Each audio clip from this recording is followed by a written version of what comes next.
The first time that I told my friends that I was living in London, Ontario, most of them replied, "Oh, you're in Londombia."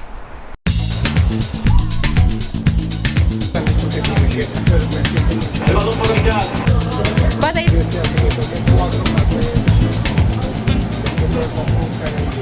At the beginning, I didn't quite understand the term, because when you walk on London streets, you don't really see an impact of Colombian culture. But once I read the statistics, everything made sense.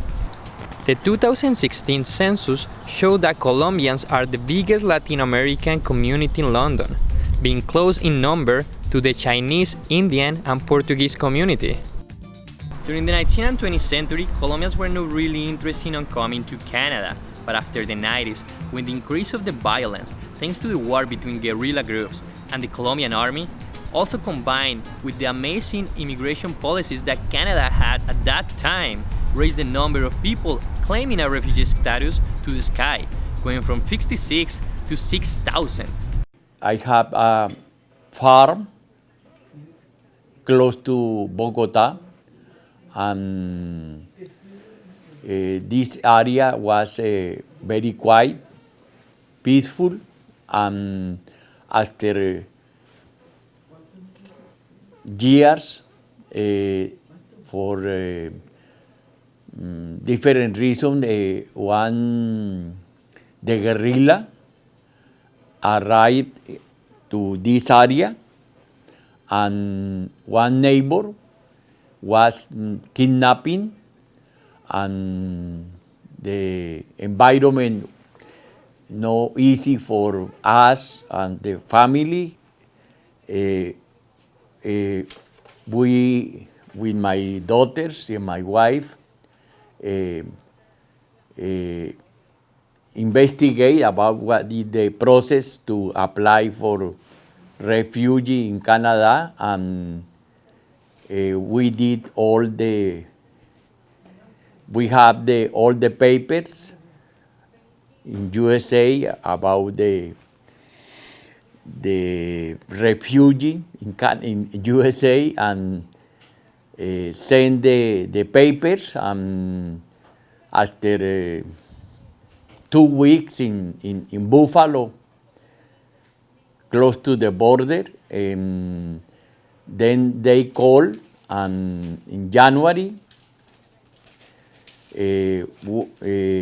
went to the office of the immigration in 480, and then review all the folder about the family, about the all issues, and then they told us, okay, welcome to Canada, and we arrived here in London 15 years ago.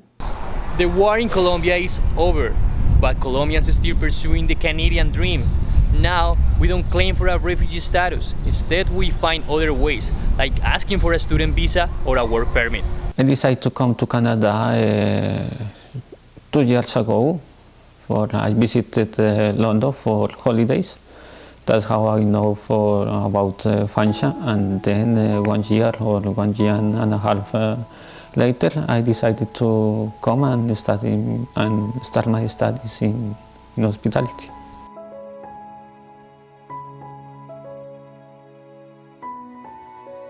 Take that decision because in Colombia I couldn't have a job.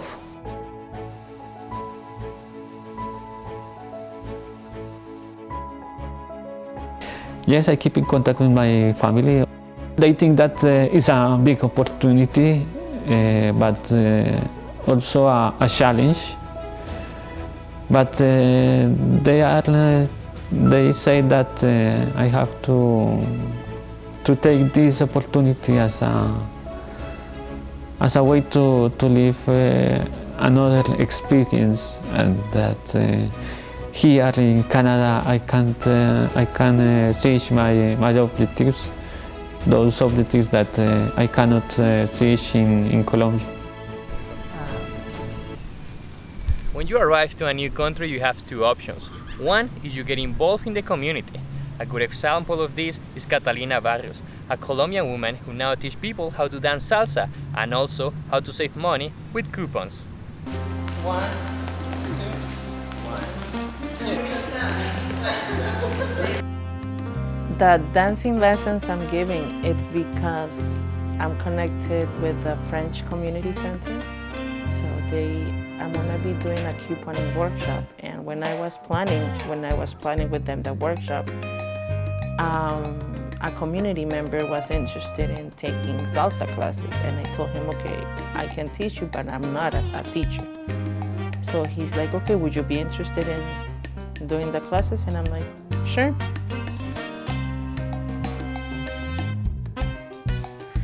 Couponing is, I'll say, my hobby, my passion.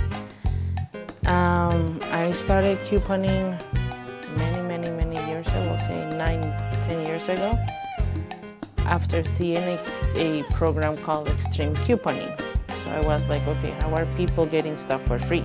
There must be a way.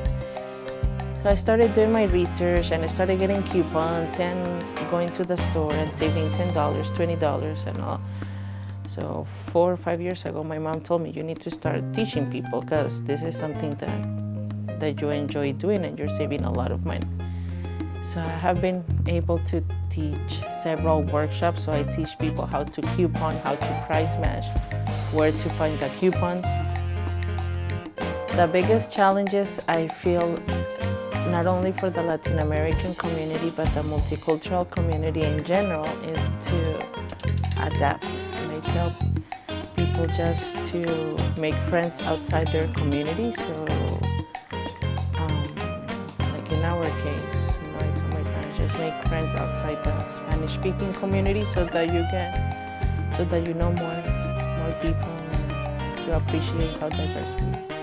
The second option is to get together with people of the same background and bring a part of your culture to that new place. That's what Pablo Tovar has built with his company Estéreo Caliente. Well, I've been doing events since I used to live in Colombia. So I started doing house music DJs.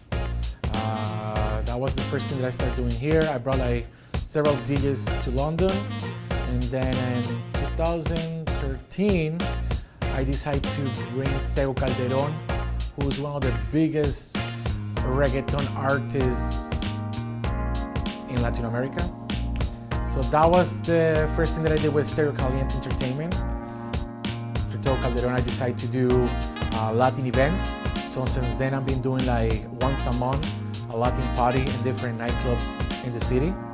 And also I do, when it's tournaments such as the World Cup or the Copa America, I host the games in different restaurants or bars here in the city.